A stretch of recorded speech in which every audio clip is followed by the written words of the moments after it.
Hello students, welcome to Just Knowledge channel. Last video में हमने president of India से related articles और जो रिलेटेड प्रोविजंस हैं उनके बारे में पढ़ा था। और इस वीडियो में हम पढ़ेंगे जो इलेक्शंस का मेथड है, proportional representation with single transferable vote system. और इस मेथड का यूज़ होता है for the elections of president of India, vice president of India, और जो एमपीज़ हैं राज्यसभा के और एमएलएस हैं स्टेट लेजिस्लेटिव काउंसिल के। इनके इलेक्शंस में इस सिस्टम का यूज़ होता है, इस मेथड का यूज़ होता है इलेक्शंस के इस मेथड का। तो इस वीडियो में पूरी क्लैरिटी के साथ इलेक्शंस के इस मेथड को एक्सप्लेन करूँगा, ध्यान से समझिएगा। चलिए शुरू करते हैं। तो जो प्रपोर्शनल रिप्रेजेंटेशन होती है इन इलेक्शंस में, उसका मतलब है कि स्टेट्स को उनकी पॉपुलेशन के अकॉर्डिंग इन इलेक्शंस में रिप्रेजेंट किया जाता है। तो जो 2017 में प्रेसिडेंट के ऑफिस के लिए इलेक्शंस हुए थे, उन इलेक्शंस के अकॉर्डिंग इस मेथड को समझेंगे। तो जो प्रेसिडेंट ऑफ इंडिया के ऑफिस के लिए इलेक्शंस होते हैं, उसमें एमएलएस एंड एमपीज़ की वोट की वैल्यू होती है, और वो वैल्यू होती है पॉपुलेशन के अकॉर्डिंग।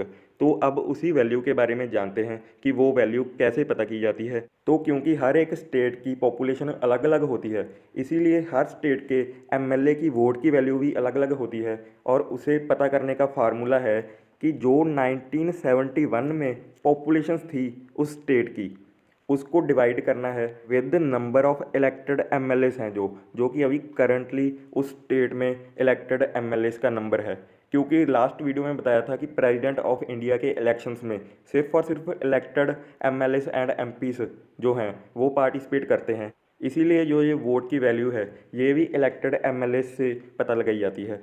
और जो इसको डिवाइड करने के बाद रिजल्ट आएगा उसे एक कोशंट 1000 से डिवाइड करना पड़ता है, जिससे कि उस एमएलए की वोट की वैल्यू आती है। तो इसे हम राजस्थान की एग्जांपल से समझ लेते हैं। राजस्थान में 1971 में पॉपुलेशन थी ऑलमोस्ट 2 करोड़ 60 लाख, एंड वहाँ पर अभी करंटली एमएलएस इलेक्ट होते हैं 200, मींस की एमएलएस की सीट्स हैं 200। तो यहाँ से जो वैल्यू आएगी उसे 1000 से डिवाइड करने के बाद एमएलए की वोट की वैल्यू आ जाती है 130। तो इसके अकॉर्डिंग राजस्थान के एक एमएलए की वोट की वैल्यू होगी 130।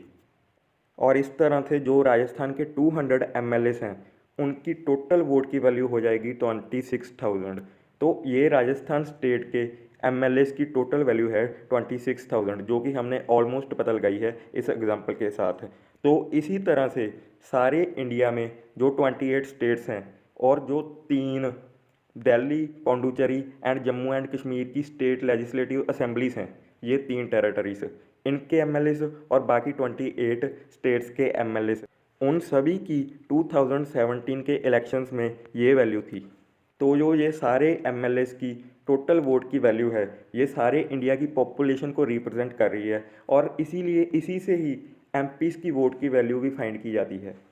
तो एक एमपी की वोट की वैल्यू को पता लगाया जाता है, जो हमने अभी ऑल एमएलएस की वोट की वैल्यू फाइंड की, उसे डिवाइड करके total number of elected MP से। तो जो टोटल नंबर ऑफ एमपीज़ हैं इंडिया में लोकसभा में एंड राज्यसभा में वो हैं 776। इसमें जो नॉमिनेटेड मेंबर्स होते हैं उनको इंक्लूड नहीं किया जाता। तो इस तरह से एक एमपी की वोट की वैल्यू आ जाती है इस फॉर्मूले के अकॉर्डिंग 708। तो इससे जो सारे इलेक्टेड एमपीज़ हैं उनकी वोट की वैल्यू ये आ जाती है, जो कि 2017 के जो प्रेसिडेंशियल इलेक्शंस थे उन इलेक्शंस का डाटा है।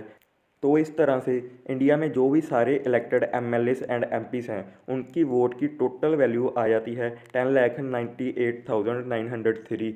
और इसी वैल्यू से प्रेसिडेंट इलेक्ट किया जाता है। जिस प्रेसिडेंशियल इलेक्शंस के कैंडिडेट को इस वैल्यू का 50% से ज़्यादा मिल जाता है वो इलेक्ट हो जाता है एज प्रेसिडेंट ऑफ इंडिया।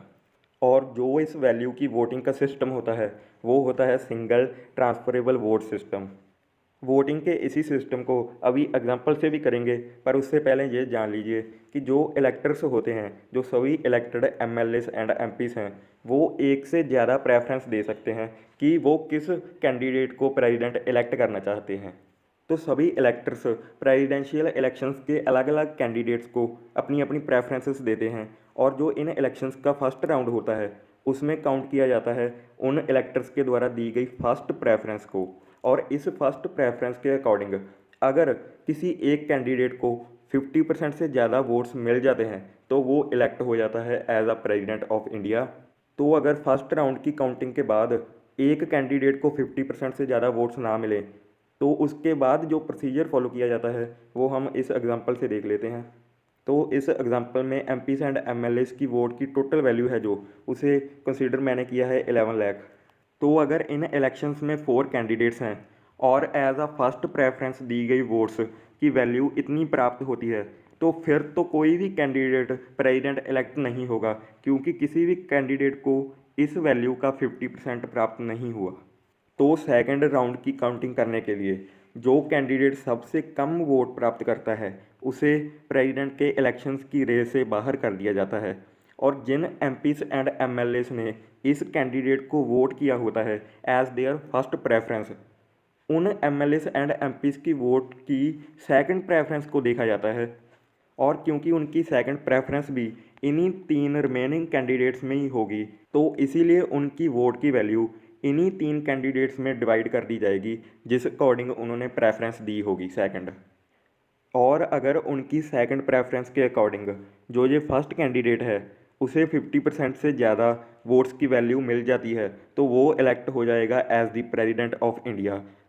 तो अगर सेकंड राउंड की काउंटिंग के बाद भी किसी भी कैंडिडेट को 50% से ज़्यादा वोट्स की वैल्यू नहीं मिलती तो जो कैंडिडेट सेकंड राउंड के बाद लास्ट में होगा उसको रेस से बाहर कर दिया जाएगा और उसकी सेकंड प्रेफरेंस उस कैंडिडेट की सेकंड प्रेफरेंस को थर्ड राउंड की काउंटिंग में ऊपर वाले दोनों कैंडिडेट्स में डिवाइड कर दिया जाएगा। तो ऐसे जब एक कैंडिडेट को 50% से ज़्यादा वोट्स मिल जाती हैं वैलिड वोट्स, जिससे मतलब है कि जो भी ये वोटिंग की जाती है उसमें जो वोट्स गलती से ख़राब हो जाएं या गलत टिक हो जाए तो उनको कैंसिल कर दिया जाता है। तो जो वैलिड वोट्स हैं उनका 50% एक कैंडिडेट को मिल जाए तो वो इलेक्ट हो जाएगा as the president of India. उम्मीद है कि आपको इलेक्शंस का ये मेथड अच्छे से समझ आ गया होगा। वीडियो को देखने के लिए धन्यवाद।